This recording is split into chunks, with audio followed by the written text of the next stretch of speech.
ആവേശോജ്വലമായ തെരഞ്ഞെടുപ്പ് പോരാട്ടത്തിനൊടുവിൽ ജില്ലയുടെ ചരിത്രത്തിലെ ഏറ്റവും ഉയർന്ന പോളിംഗ് രേഖപ്പെടുത്തി പാലക്കാട്.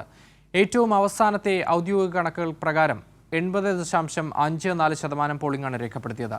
വാശിയേറിയ മത്സരം നടന്ന പാലക്കാട് നിയമസഭാ മണ്ഡലത്തിൽ പോളിംഗ് 81.97% ഉയർന്നു. അതേസമയം ഒറ്റപ്പാലം, തൃത്താല നിയമസഭാ മണ്ഡലങ്ങളിലെ ബൂത്തുകളിൽ കള്ളവോട്ട് നടന്നതായി പരാതി ഉയർന്നു. പാലക്കാട് മണ്ഡലത്തിലെ 182-ാം ബൂത്തിൽ വോട്ടെടുപ്പ് 7 മണിവരെ നീണ്ടു. സംസ്ഥാനം ഉറ്റുനോക്കിയ പാലക്കാട് നിയമസഭാ മണ്ഡലത്തിലെ ബൂത്തുകളിലേക്ക് വോട്ടർമാർ ഒഴുകിയെത്തി.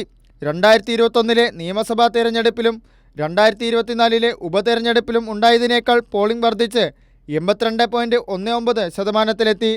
2024 നടന്ന ഉപതെരഞ്ഞെടുപ്പിൽ ആകെ പോൾ ചെയ്തത് 70.01% മാത്രം. 2021 തെരഞ്ഞെടുപ്പിൽ 76.20%. വാശിയേറിയ മത്സരം വോട്ടർമാരെ സ്വാധീനിച്ചുവെന്നാണ് സൂചന. വോട്ടിംഗ് ശതമാനം വർദ്ധിച്ചതിൽ പ്രതീക്ഷയുണ്ടെന്ന് ഇടതുപക്ഷ സ്വതന്ത്ര സ്ഥാനാർത്ഥി NMR റസാഖ് പറഞ്ഞു. 100% പ്രതീക്ഷയിലാണ്. തീർച്ചയായിട്ടും ജനാധിപത്യ ദംശനം വോട്ടർമാരെ അംഗീകരിക്കില്ലല്ലോ. ജനാധിപത്യ ബോധമുള്ള ആരും അംഗീകരിക്കാത്ത കാര്യമാണ്. അതിനുള്ള പ്രതികരണം എന്തായാലും കാണും. കോൺഗ്രസിന് അനുകൂലമാണെന്ന് തോന്നുന്നു. അങ്ങനെയില്ല, തെറ്റിനെ തെറ്റാണെന്ന് പറയാത്തവർക്ക് എങ്ങനെ അനുകൂലമാവും?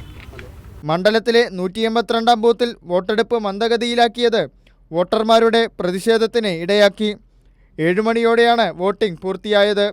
ഒറ്റപ്പാലം, തൃത്താല മണ്ഡലങ്ങളിൽ കള്ളവോട്ട് നടന്നതായി LDF തിരഞ്ഞെടുപ്പ് കമ്മീഷന് പരാതി നൽകി. മന്ത്രി K കൃഷ്ണൻകുട്ടി തിരഞ്ഞെടുപ്പ് രാഷ്ട്രീയത്തിൽ നിന്ന് മാറി പിൻഗാമിയായി അഡ്വക്കേറ്റ് മുരുകദാസ് ഇടതുപക്ഷ സ്ഥാനാർത്ഥിയായി മത്സരിച്ച ചിറ്റൂർ നിയമസഭാ മണ്ഡലമാണ് സംസ്ഥാനത്തെ ഏറ്റവും ഉയർന്ന പോളിംഗ് രേഖപ്പെടുത്തിയത്. 84.63% ചിറ്റൂരിൽ രേഖപ്പെടുത്തിയത്.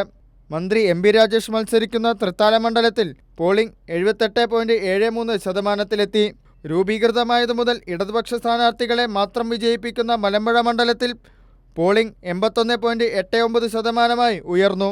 കൈരളി ന്യൂസ്, പാലക്കാട്.